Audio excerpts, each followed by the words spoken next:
Hello guys, and this is Tartan Composer. I haven't been on for a little while. I've been very busy doing lots of different things, so I do apologise for that. However, this is a podcast for all aspiring, would-be, wanna-be, complete amateur and beginning composers who are desperate to learn how to compose. Now, one of the things that I want to tell you about, especially if you're an amateur composer and you're not going to music college or you haven't been to music college or whatever, if you're just learning basic music theory and stuff like that, there are certain things that you need to learn. Not to say that you can't compose fantastic stuff without a shred of theory or knowledge. However, it's always good to learn the formalities, the proper way of doing things, and all this knowledge can help you along the way and stop you from hitting a brick wall. When you think you've learned everything, you can't go any further, then these things will help you. If you want to be a composer, I'm going to tell you some of the things that you should do. There are 3 older books in circulation just now. Samuel Adler's book. You'll get these on eBay, Amazon, etc., places like that. So Samuel Adler, that's one of the guys you want to get his book. The other one is a guy called Walter Piston. He's got a good book as well. And finally, the classical composer Rimsky-Korsakov. He's got his own book on orchestration. And also there is Treatise on Orchestration by Hector Berlioz. So there's 4 books actually. They're quite old, but people say, the things have moved on since then. Yeah, fine, that's great. But these books can learn you the real nitty-gritty of composing for an orchestra. So I would say get your hands on those books by hook or by crook, okay? And get some more modern books. Alfred's book on orchestration and music theory, it's very good. It's 3 books in one, and it's very good. Answers a lot of questions along the way if you're a beginner.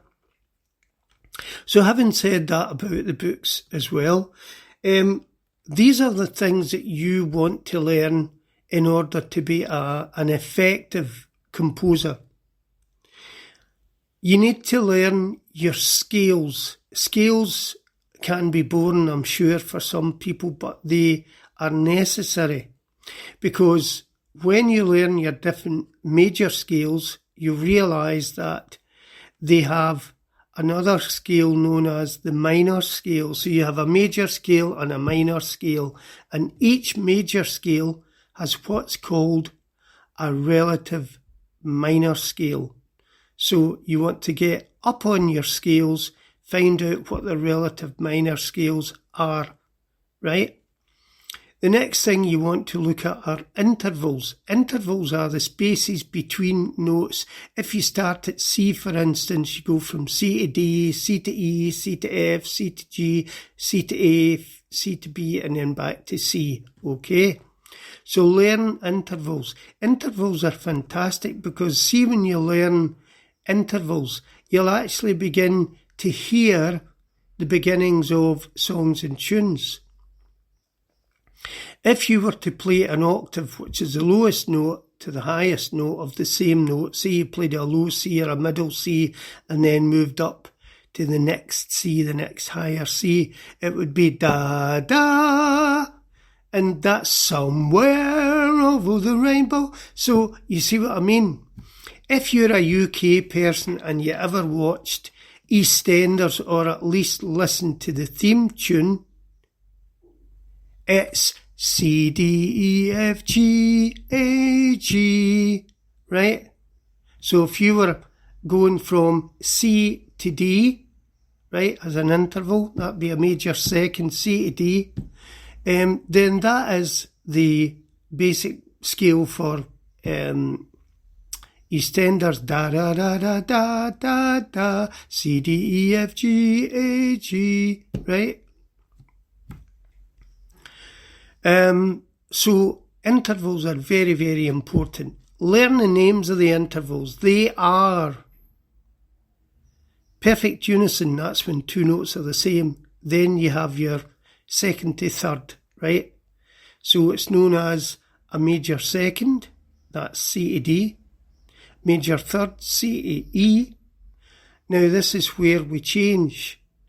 And the next two intervals are called perfect intervals. They're perfect because no matter what scales they're in, they don't move, they don't change.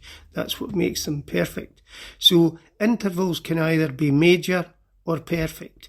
And basically it goes like this: major second, major third, perfect fourth and fifth, major sixth, major seven, and perfect octave, because you've doubled the root note that you started with, which was the C. You've got 7 white notes, and that takes you up to the 8th. Learn about sharps and flats. These are the accidentals, the black keys, if you like, because the same note is sharp running up and flat running down. Learn about chords. The major chords that you would learn is major chords, minor chords, augmented chords, and diminished chords. Learn about how to read these chords and write them. If you're writing augmented, you put a plus sign. If you're writing diminished, you put a little circle to show that it's a diminished chord, etc.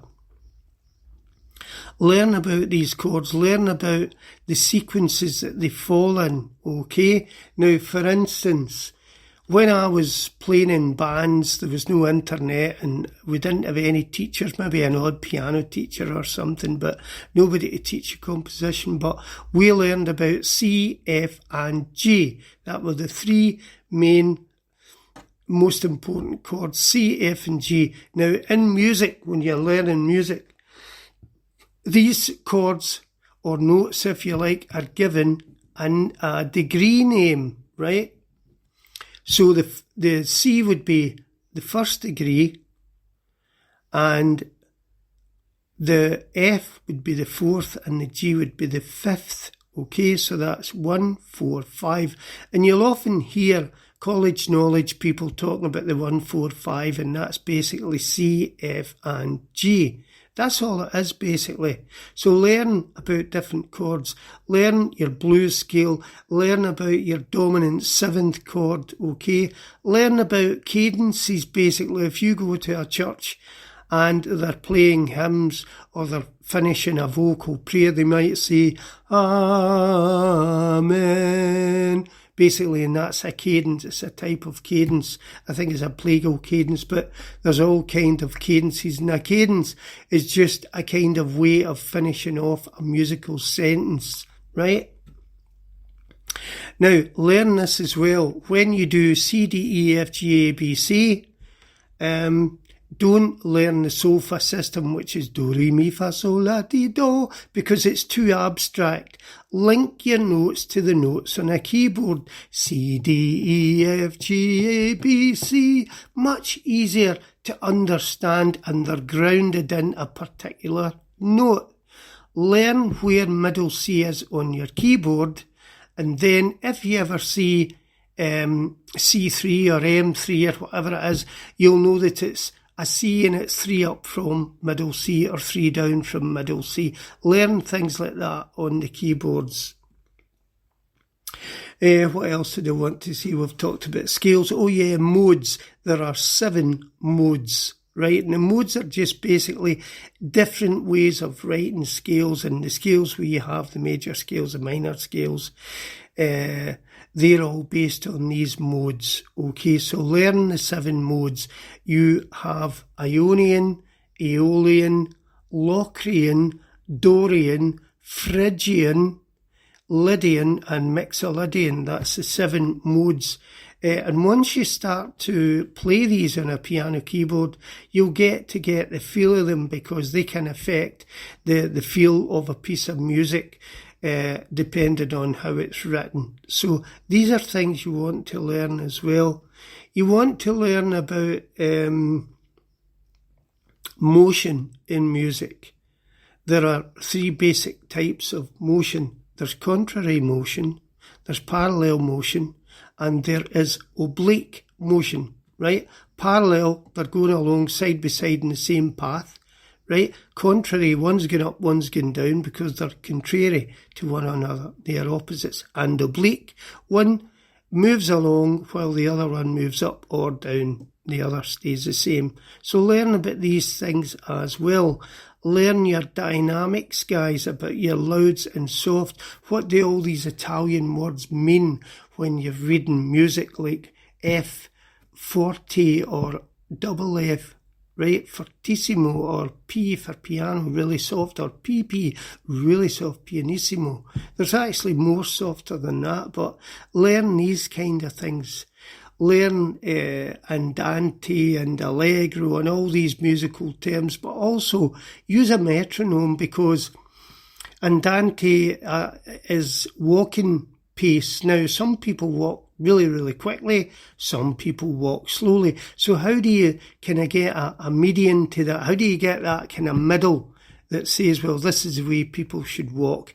And that's why you should get yourself a metronome. Either get an app on your phone or buy a little metronome, a battery one, or the wind-up miniature version that I use, or you can use bigger ones as well.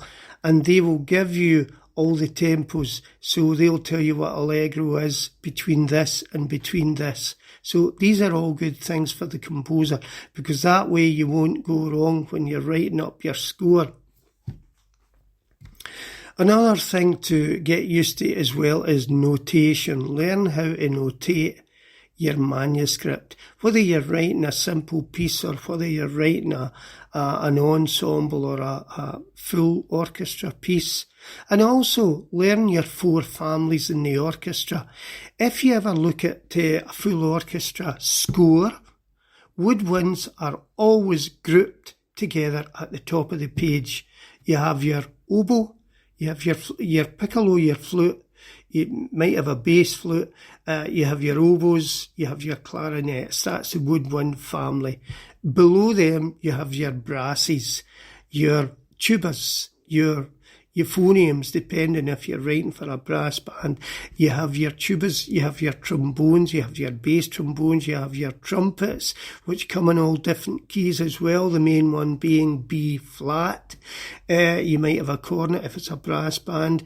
You have a piccolo trumpet if you're doing lots of highfalutin technical stuff. So you've got the brasses, and you've also got the horns. You have the English horn and what we call the French horn, the curly one.